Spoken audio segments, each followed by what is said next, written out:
감사합니다.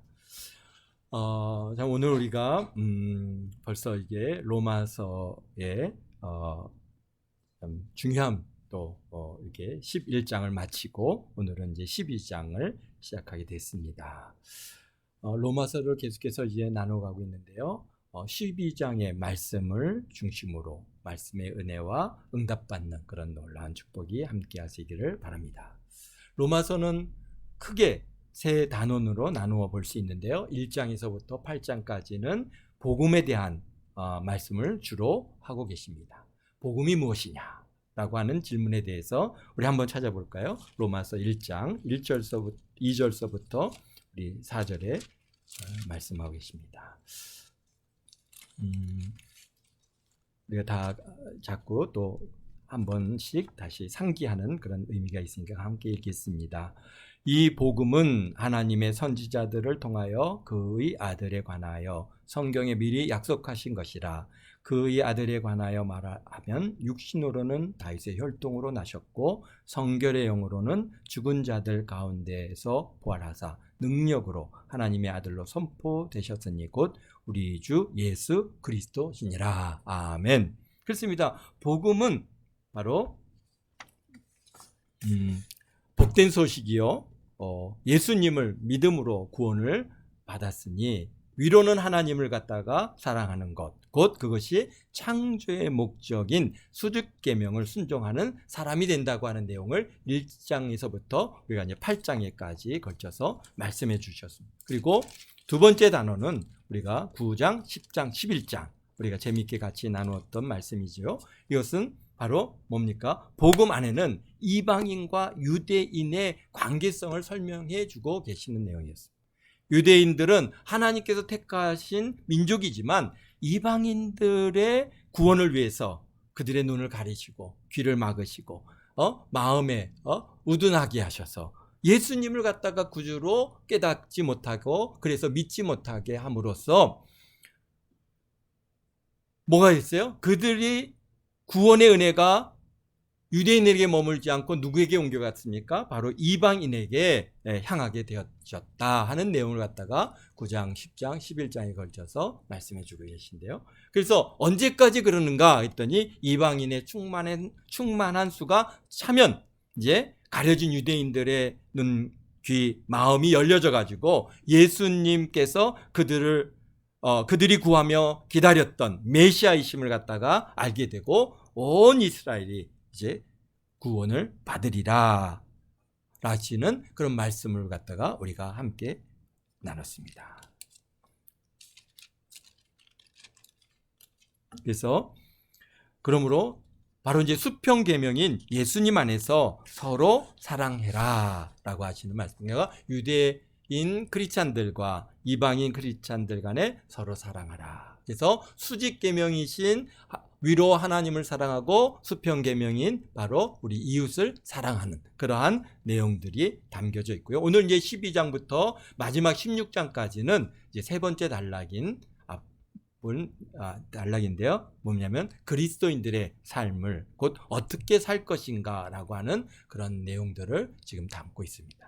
오늘 1절입니다. 그러므로 형제들아 내가 하나님의 모든 자비하심으로 너희를 권하느니 너희 몸을 하나님이 기뻐하시는 거룩한 산 제물로 드리라. 이는 너희가 드릴 영적 예배니라. 아멘.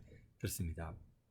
그러므로 라고 해서 이제 여기 12장을 시작하는데요. 그러니까 이것은 뭡니까? 앞에 내용들을 여기에서 이제 받아서 뒤로 이어가는 그러한 내용인데, 그러니까 1장서부터 11장까지의 모든 내용을 지금 여기에서 포함하고 있습니다. 그래서 복음과 구원과 유대인에 대한 그런 모든 계획에 대해서 이제 너희들이 알았으니 그러므로 어떻게 하라는 겁니까? 뭐뭐 해라 이렇게 하는 말씀으로 나아가겠는데요. 영어 성경을 보면은 사실은 이렇게 그러므로 therefore 이렇게 시작하지 않고 어떻게 하냐면요, 권하노니 내가 너희에게 권하노니 그러므로 이렇게 시작하고 있습니다. 그러니까 내가 너희에게 권한다. 그러므로 뭐뭐 해라. 이런 구조를 가지고 있다면 훨씬 더 쉽게 이해가 될 것입니다.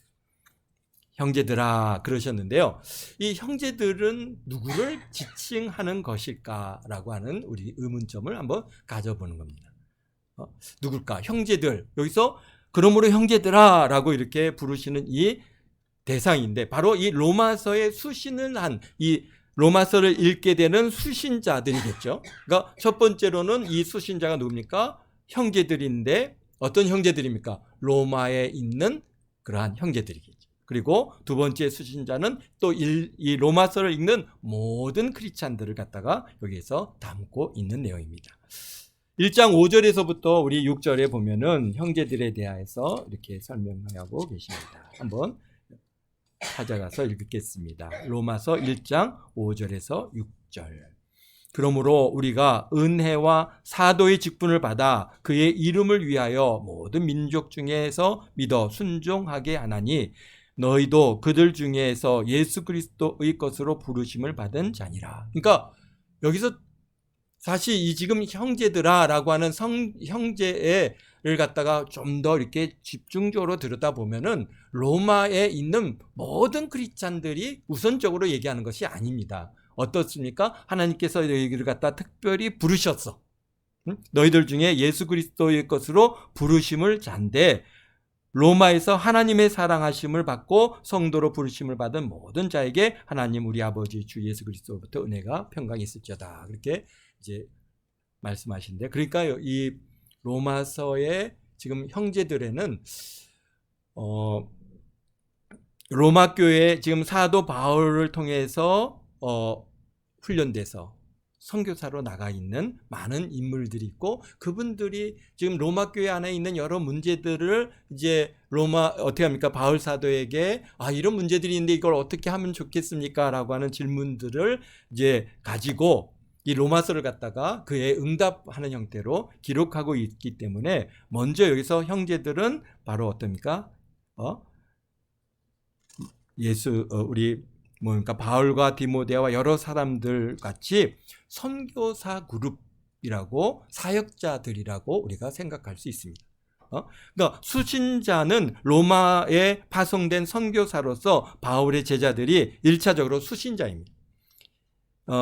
이 이름들은 어디에 기록되어 있습니까? 이분들의 이름이 로마서 16장에 보면 한 30명의 이름들이 쭉 많이 기록되어 있는데요. 그분들이 하나하나가 사실 바울 사도를 통해서 로마에 있는 교회에 파송된 그러한 인물들이고 그들에게 문안하시죠. 그러니까 이 수신자들은 바로 지금 로마에 들어가서 사역하고 있는 그런 주의 종들이. 네. 그래서 또 8장에서 말씀하시는 또 말씀이 뭡니까? 성령의 법에 대해서 말씀하시는데요. 그러니까 그냥 일반적인 우리가 그리스도인들을 갖다가 한 세 개의 그룹으로 나누지 않습니까? 우리가 명목상인 크리스찬들이 있고 또 나름 은혜를 받아서 하나님의 교회에서 열심을 내는 사람들이 있는데, 그런데 그 사람들은 관심이 어디에 있어요? 오직 이 세상의 것에만 관심이 있는 사람들이 있습니다. 그리고 그 사람들은 그래서 기도 제목들은 다 뭐에 관계된 거예요? 내 자녀에 대한 문제, 내 가정의 문제, 뭐 여러 가지 이런 문제들에만 오직 집중해서 그냥, 그렇지만 교회에서는 열심을 내서 신앙생활을 하죠.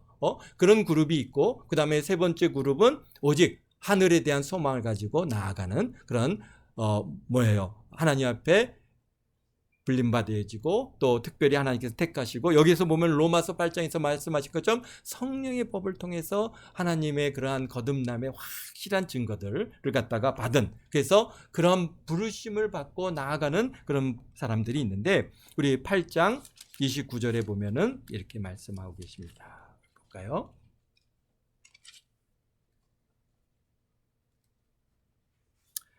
하나님이 미리 아신 자들을 또한 그 아들의 형상을 본받게 하기 위하여 미리 정하셨으니 이는 그로 많은 형제들 중에 맏아들이 되게 하려 하심이라. 그러니까 하나님께서요, 어떻다는 거예요? 미리 아신 사람들이에요. 우리 보면은 언제 아셨어요? 창세 전부터 아셨죠. 창세전서부터 아시고 미리 정하셨어요. 내가 누구누구를 갖다가 하나님께서 이게 주의 종의 길로 또는 정말 하나님의 이러한 선교사의 길로 가도록 은혜 주셔야 그 길을 가는 것이지, 누구든지 다 선교사가 되고 누구든지 다 목회자가 되고 다 누구든지 뭐 주의 종의 길로 가는 것이 아닌 것은 어떻다는 거예요? 하나님께서 그를 택하시고 부르셔서 하나님께서 그에게 은혜를 주시는 거예요. 그래서 그런 음성을 듣고 그런 하나님 앞에 그런 뭐랄까 그 콜링에 내가 응답하여질 때 그 일들이 되게 되어지는데요. 하나님께서 그런 사람들은 어때 미리 정하셨다. 그래서 어떤 면에서 야 내가 이 길 가야 되겠다라고 해서 가는 많은 분들이 전에는 있었습니다. 요즘은 정말 신학교에 신학생들이 너무너무 많이 줄어들어서 굉장히 신학교 지금 성결대학교도 좀 이렇게 신학과가 많이 숫자가 줄어서 이렇게 모집이 안 돼서 야간을 갖다가 이제 결국은 폐쇄를 하고 주간반 운영을 하고 있는데요. 그런데 사실 저희가 신학교 다닐 때만은 정말 막 사람들이 넘쳐났었습니다. 한 번에 막 100여 명씩 모여서 막 그렇게 공부를 했고, 안 되니까 막 야간까지 넓히고, 또 뭐 더 막 목회학과, 뭐 신학과, 기독교 교육학과 자꾸 과를 갖다 넓혀가지고 인원을 많이 받아들였는데요. 그런데 그분들이 다 어디 갔을까? 그런 거죠. 나름 막 목사님들이 야 신학교 가서 그렇게 해서 신학을 가신 분들이 생각보다 많이 있습니다. 그런데 사실 그렇게 하다가 중간에 저희도 신대원에 다니던 저희 같은 동기들 중에서도 신학을 다 포기하고 중간에 그렇게 그러니까 그 일을 가지 못하는 것들을 주위에서 보게 되는데요. 그런 것처럼 참 나는 원하는데, 그런데 하나님께서 미리 아시고 이렇게 택하시고 이렇게 부르셔서 하나님께서 미리 그런 정한 부분 안에 들어가지 못할 때는 참 그게 안 되는 것들을 많이 보게 됩니다. 그래서 너무 내가 이 길을 내가 꼭 가야지 너무 그러지 마십시오. 하나님께서 은혜 주셔야 가는 거고, 내가 막 열심으로 이걸 갖다가 이루겠다 하게 되면은 정말 고통스럽고 어렵고 힘든 길이고 정말 고난의 길이 될 수가 있습니다. 그러나 하나님께서 은혜 주시면은 무슨 고난이 와도 무슨 어려움이 와도 그냥 하나님 감사합니다. 참 하나님께서 나를 부르셔서 이 길 가게 하시고 하나님께서 나를 붙들어 주시고 지켜주시는 그런 것에 대한 확신이 있고 믿음이 있기 때문에 감사하죠. 그러니까 정말 그러한 은혜가 넘쳐나게 되시기를 바랍니다. 그래서 하나님께서 미리 아신 자들을 통한 그들의 아들의 형상을 본받게 하시기 위해서 미리 정하셨으니, 그러니까 기독교인에 대해서 우리 세 그룹을 여기 말씀했고요. 그러니까 형제들아 말씀하시는 대상은 바로 어떻다는 거예요? 이 세 번째 그룹이라는 얘기입니다. 하늘에 대한 소망을 가지고 열심히 주의 일을 가는, 지금 선교사로 부름을 받아서 사실 로마에 어떻다는 거예요? 지금 목회자에 있는 형제들이죠. 그들을 갖다가 먼저 여기서 부른다, 이렇게 볼 수 있겠습니다. 그래서 특별히 선택받은 사람들인데, 그런데 또 문제가 있어요. 지금 우리 로마 교회 선교사님으로 가신 분들이 몇 년이나 됐겠어요. 그분들이 지금 바울 사도가 복음을 전하기 시작한 지가 그렇게 길지 않거든요. 벌써 한 10년 정도 안팎의 시간인데, 그런데 더욱이나 2차 복음 전도 여행 때 에베소에서 어떻게 합니까? 두란노 서원에서 훈련받아서 거기서 뜨거워져 가지고 부르심을 받아서 이제 로마로 이렇게 이제 파송된 그런 선교사님들이기 때문에 길어야 3년 또는 5년 이 정도 시간밖에 되지 않았어요. 그러다 보니까 이분들이 예수님 믿고 막 뜨거움은 있어요. 그런데 어떻다는 거예요? 인격적으로 온전히 변화되지 못한 부분들이 많이 있는 거예요.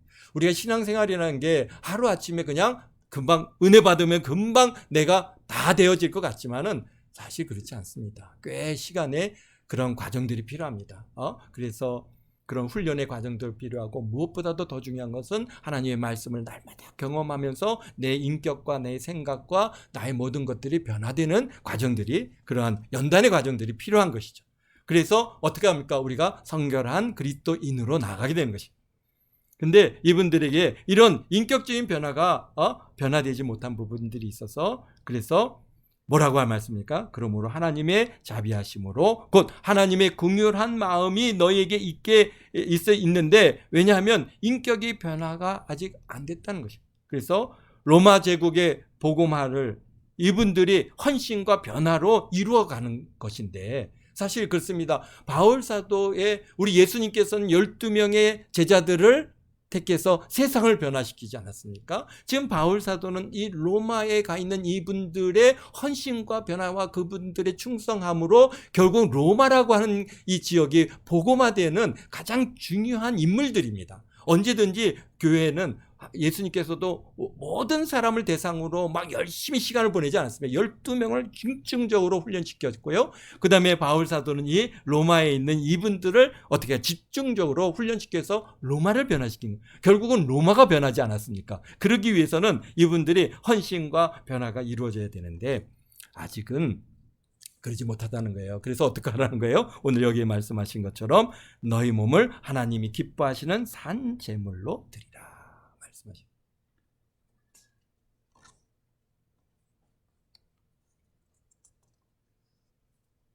그래서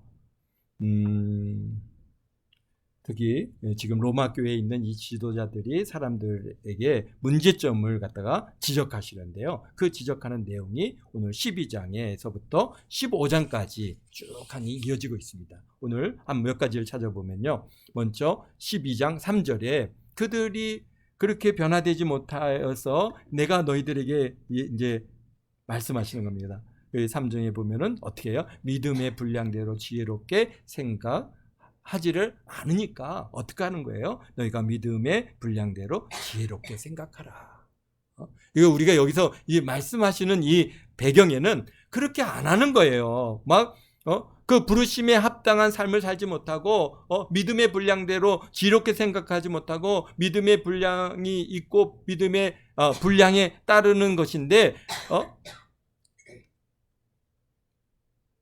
자꾸 자기를 기준으로 내 막 생각에 나는 이거 할 수 있어 나는 할 수 있어 이렇게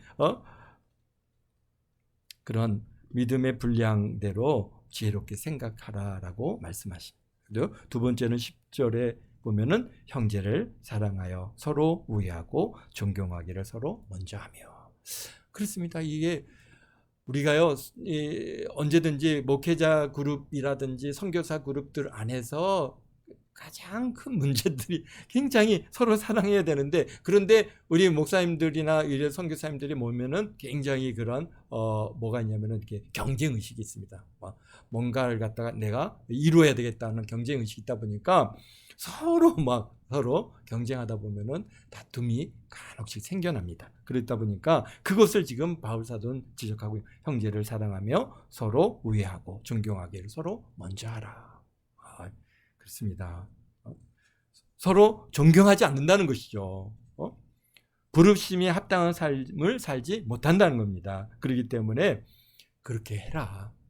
아마 오늘날에도 바울 사도가 오늘날 우리 목회자 그룹이라는가 선교자 그룹, 선교사님 그룹들을 향해서 아마 똑같이 말씀하실 것 같아요. 서로 사랑하고 서로 우애하고 서로 존경하고. 이게 서로 우애해야 되는데 우애하지 못하는 이들이 제법 많이 있습니다. 우리가 참 회개합니다. 그렇습니다. 서로 우애하고 존경하기를 서로 먼저 하며. 또 말씀하시죠. 부지런하여 게으르지 말고 열심을 품고 주를 섬기라. 그러니까 생각보다 지금 거기에 나가 있는 이 선교사님들 사역에 어떻다는 거예요. 굉장히 좀 여기에 보면은 게으르고 부지런하지 못하다는 것이죠. 그래서 부지런하고 또 게으르지 말고 열심을 품고 주를 섬기라. 그러면서 또 11절 또 13절에 계속 이어져서 무슨 말씀하십니까? 네. 서로 쓸 것을 공급해라 라고 13절에 말씀하시네요. 성도들의 쓸 것을 공급하며 손 대접하기를 힘쓰라. 또 손 대접하기 힘쓰라. 또 여기 보니까 14절에 너희를 박해하는 자를 축복하라. 축복하고 저주하지 말라. 정말 쉽지 않은 이야기입니다. 그렇습니다. 사실 이게 나를 박해하는 사람을 갖다 축복하는 거, 내가 하려고 하면은 사실 실패합니다. 혹시 나에게 손해를 입히는 사람들에게 대하여 여러분들은 어떤 마음을 가지고 계십니까? 축복하십니까? 저주하십니까? 오늘 말씀하시는 것은 어떻게 하라고요? 축복하라. 우리 또 여러분을 괴롭히고 여러분을 갖다 핍박하고 여러분을 고통을 가하는 사람들이 있습니까? 정말 나는 할 수 없지만은 우리가 하나님께서는 우리에게 능력 주시면은 우리가 할 수 있습니다. 어떻게 우리가 나를 박해하는 사람을 여기서 축복할 수 있겠습니까? 이아이 저는 그냥 그냥 감히 그냥 막 우리가 오히려 막 더 분을 내는 게 사실 우리 근본적인 본성이고 인지산정인데, 그러나 오늘 여기 말씀하신 축복하라, 그 축복도 내 힘으로 할 수 없습니다. 우리가 기도해야죠. 하나님, 저 힘으로 할 수 없습니다. 주님 도우시고 내 마음에 축복하는 마음을 부어주시면은 그런 것들을 이제 여러분들이 기도하게 되면은요 경험하게 됩니다. 나를 괴롭히는 사람들, 나에게 핍박하는 사람들을 위해서 막 열심히 그 영혼을 위해서 기도하게 되면요, 하나님께서 여러분의 마음에 뭘 주세요? 그를 긍휼히 여기는 마음을 주시고, 그러면은 그가 무슨 말을 해도 상처가 안 돼. 그게 참 신기한 일입니다. 무슨 말을 해도 정말 하나님 불쌍히 여겨주시고, 저가 알지 못해서 그러니까 저러는 것이지, 알면은 어떻게 그렇게 하겠습니까? 그러면서 우리 마음에 정말 그 영혼을 긍휼히 여겨지는 마음을 하나님께서 부어주시죠. 그러면은 박해하는 사람들, 핍박하는 사람들을 어떻게 합니까? 우리가 축복할 수 있게 되는 것입니다. 그 다음에 보니까 15절에 너희 마음을 같이하여 높은 데 마음을 두지 말고, 또 15절이면 즐거워하는 자들과 함께 즐거워하고 우는 자들과 함께 울라. 그렇죠. 우리 교회 성도들의 특별히 부르심을 받은 사람들은 내가 중심이 아니라 교회 공동체 구성원들이 나의 중심이 돼서 즐거워하는 사람이 있으면은 같이 즐거워하고, 또 정말 우는 사람이 있으면은 함께 가서 울어주고 하는 것이 사실 지금 형제들의, 여기서 형제들은 어떤 사람들이에요? 주의 일을 감당하는 그러한 선교사 그룹들의 가장 기본적인 덕목인 것입니다. 그리고 16절에 또 17절에 말씀하십니다. 악을 악으로 갚지 말고 악을 선한 갚지 말고 모든 사람 앞에서 선한 일을 도모하라. 그리고 또 9번째로는 18절에 할 수 있거든 너희는 모든 사람과 더불어 화목하라. 못하는 거예요. 화목하지 못하니까 또 화목하라고 말씀하시는. 또 10번째로는 13장 1절의 말씀인데요. 각 사람은 위에 있는 권세들에게 복종하라. 권세는 하나님께로부터 나지 않음이 없나니 모든 권세는 다 하나님께서 정하신 바라. 그렇습니다.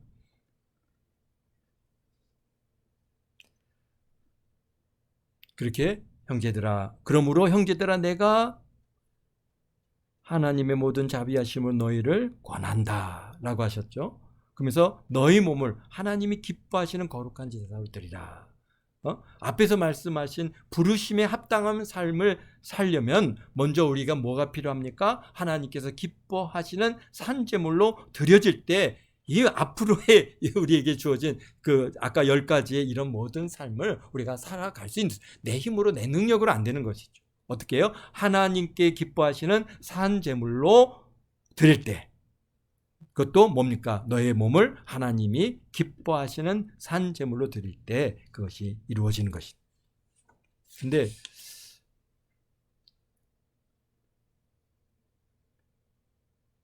그러니까 내 인격이 되려면, 주님께서 원하시는 사람이 되려면 우리 몸을 하나님께서 기뻐하시는 산제물로 드리라는 것이요. 맞아요? 이것이 영적 예배라는 것입니다. 산제사 또 산제물, 이게 제사란 뜻인데, 제사는 죽은 제물을 드리는 것이 아니라 산 동물을 죽여서 드리는 것이 우리가 구약에 나오는 제사죠. 그러므로 거기에는 뭐가 있습니까? 아픔이 있습니다. 몸은 여기서 너의 몸을 하나님이 기뻐하시는 거룩한 산 제물로 드리라 했는데, 이 몸은 우리 이 살만을 표현하는 것은 아닙니다.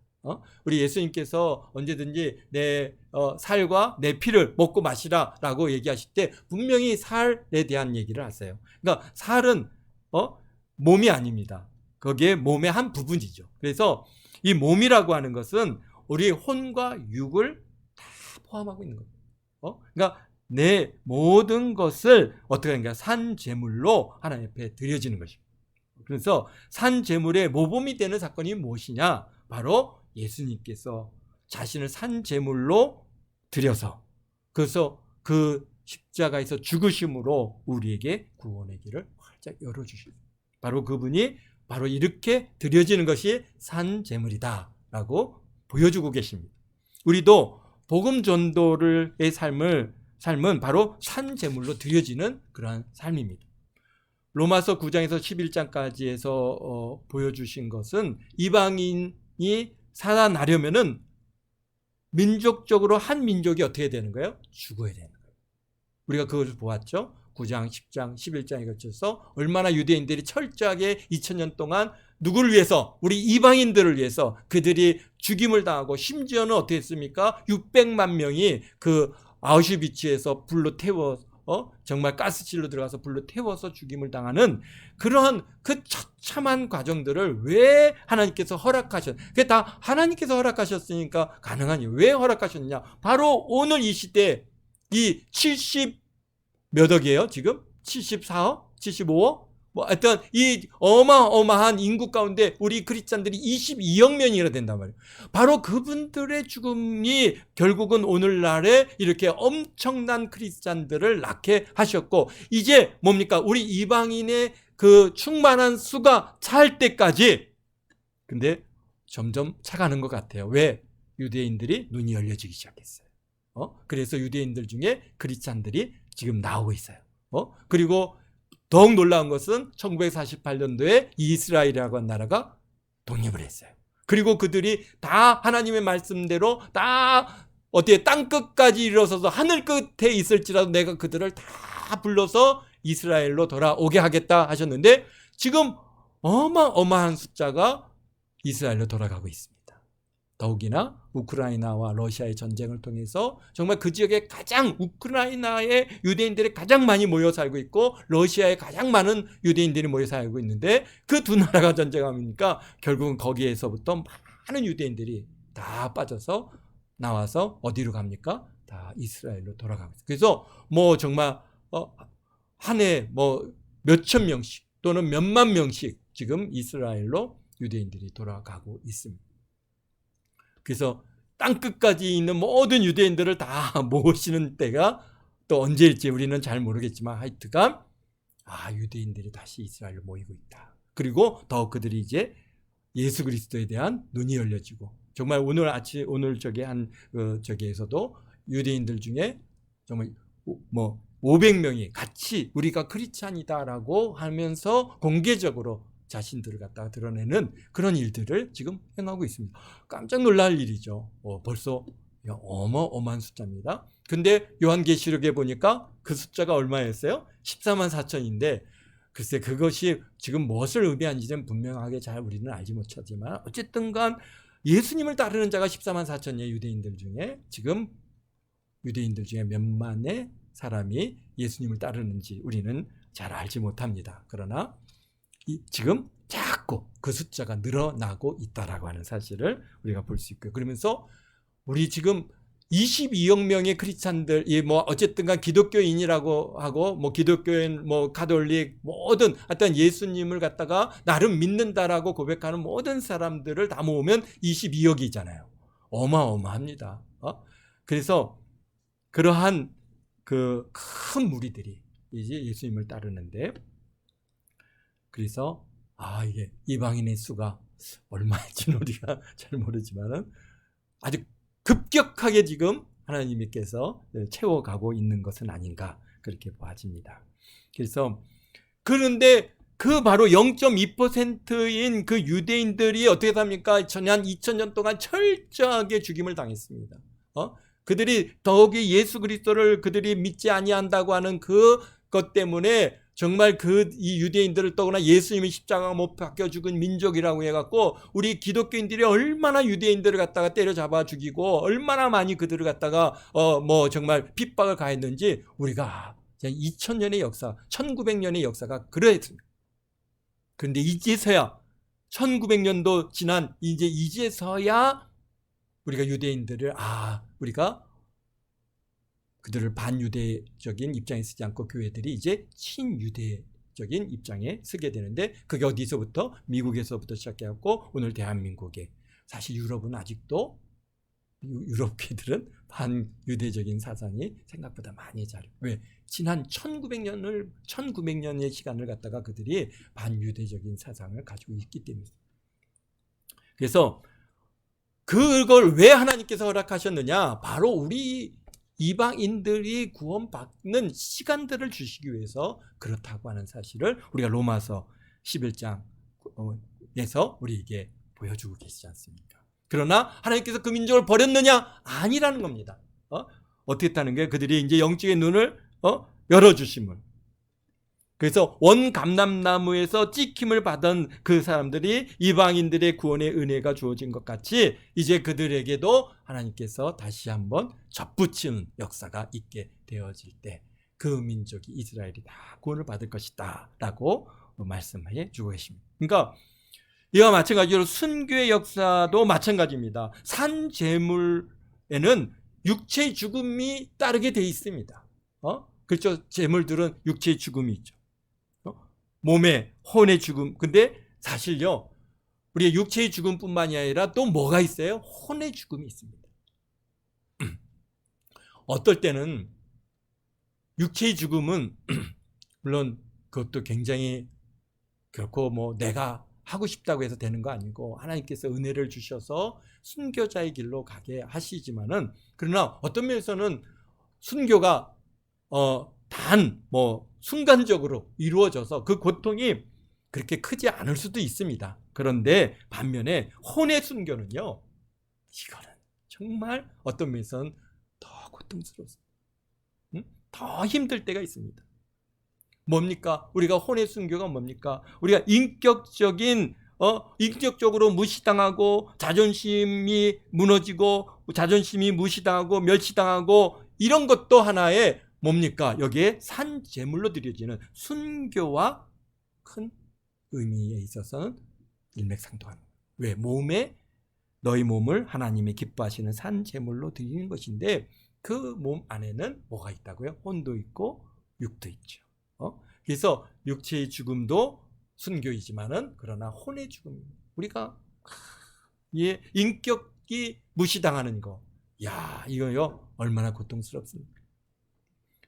그래서 말씀하지 않습니까? 마태복음 5장 12절을 갖다 우리가 읽으면서 말씀을 마무리하고자 하는데요.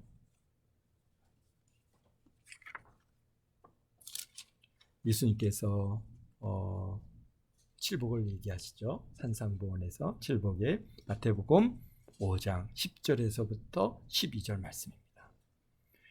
의를 위하여 박해를 받는 자는 복이 있나니 천국이 그들의 것입니다. 이 박해가 뭐겠습니까? 우리 인격살인이죠.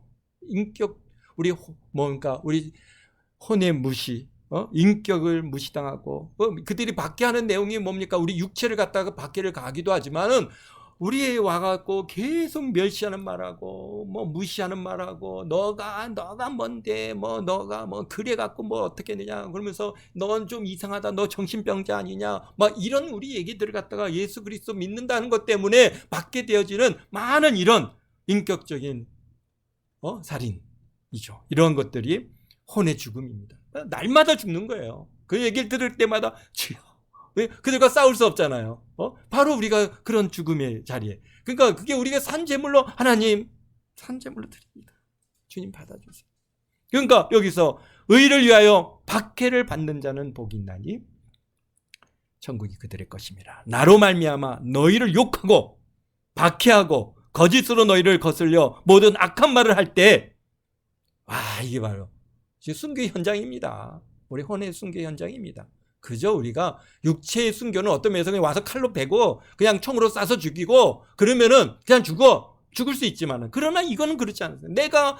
내 몸이 내가 살아있는데 우리의 혼이 상처를 받는 거예요. 막 칼로 막 그냥 잔해를 당하는 것 같이 말로 우리를 고통을 가고, 여기에 욕을 하지 않습니까? 박해를 가고 거짓으로 너희를 갖다가 거슬려 모든 악한 멸을 합니다. 우리가 하지도 않은 말하고 우리 갖다가 온갖 그런 욕설로 우리를 갖다가 괴롭히고, 이런 것들 참 너희를 거슬려 악한 말을 할 때 어떻게 하여? 너에게 복이 있나니. 어떡하라 그래요? 기뻐하고 즐거워하라. 하늘에서 너의 상급이 큼이라. 너희 전에 있던 선지자들도 이와 같이 박해하였느니라. 아멘. 그렇습니다. 오늘 우리도 산 제물로 하나님 앞에 드려지는 겁니다. 우리가 여러분들이 그런 것을 당하고 참 우리가 주위로부터 박해를 당하고 욕을 먹고 거짓으로 너희 거슬리어서 온갖 악한 말을 갖다가 사람들이 행할 때 우리가 주여, 제가 이 순교 자리에 있습니다. 내가 산제물로 주여 내 몸을 산제물로 주 앞에 드리오니 주여 받아주시옵소서. 그게 뭐라고요? 하나님 앞에 드리는 영적 예배다. 이렇게 나와서 막 찬양하고 막 이런 것이 사실 영적 예배가 아닙니다. 바로 그런 자리에 여러분의 순교하는, 마치 내 영혼이, 내 혼이, 내 정말 마음이 여러분들을 갖다가 고통을 가하고 죽임을 당하는 듯한 그런 자리에 여러분이 산제물로 하나님 앞에 드려지는 겁니다. 거기서 내가 화를 내고 같이 싸우고 막 이러면은 그건 아니죠. 그런데 그런 것들을 듣고 주여, 제 몸을 주님 앞에 산제물로 드립니다. 주여 받아주시옵소서 할 때 하나님께서 그래, 내가 너를 안다. 그게 바로 하나님 앞에 드려지는 영적 예배인 겁니다. 할렐루야. 네, 아멘. 그렇습니다. 여러분들, 그런데 오늘 말씀하시죠? 거기서 끝나는 게 아닙니다. 어떻다고요? 하늘나라에서 너의 상급이 크다. 아멘. 결국 여러분들의 하나님께서 큰 상급을 주시려고 여러분들이 받는 그러한 핍박이고 박해, 여러분들 자신을 산제물로 하나님 앞에 드려지는 영적인 예배입니다. 참 그래서 하나님께 영광 돌리시는 저와 여러분 모두가 되시기를 주의 이름으로 축원드립니다. 기도하겠습니다. 거룩하신 아버지 하나님 감사합니다. 오늘도 참 이 로마서 12장을 통해서 우리가 아버지 하나님 산제물로 드리는 영적 예배를 함께 나누었습니다. 주님께서 우리 노안교 성도들이 참 삶의 현장 속에서 받는 많은 박해와 핍박과 악한 말들과 고통들의 그 시간들이 아버지 하나님이여 지금까지도 얼마나 있었는지 주님께서 아십니다. 참으로 우리 자신은 산제물로 주님 앞에 드리고 또 드리고 또 드리고 또 드리고, 주님 마치 우리의 몸을 순교의 자리와 같은 그러한 삶을 살아가오니 주님, 우리도 함께 성도들의 이 산제물로 드려 하나님 앞에 올려지는 이 영적 예배를 주님 기뻐 받아주시고 하늘의 큰 상급으로 주님 갚아 주옵소서. 아버지 하나님, 오늘까지 은혜로 붙들어 주신 것 감사하고 우리 주일 모일 때까지 또 하나님께서 넘치는 은혜로 주님께서 붙들어 주시고 지켜 주실 줄 믿고 감사하며 예수님의 이름으로 기도합나이다. 아멘.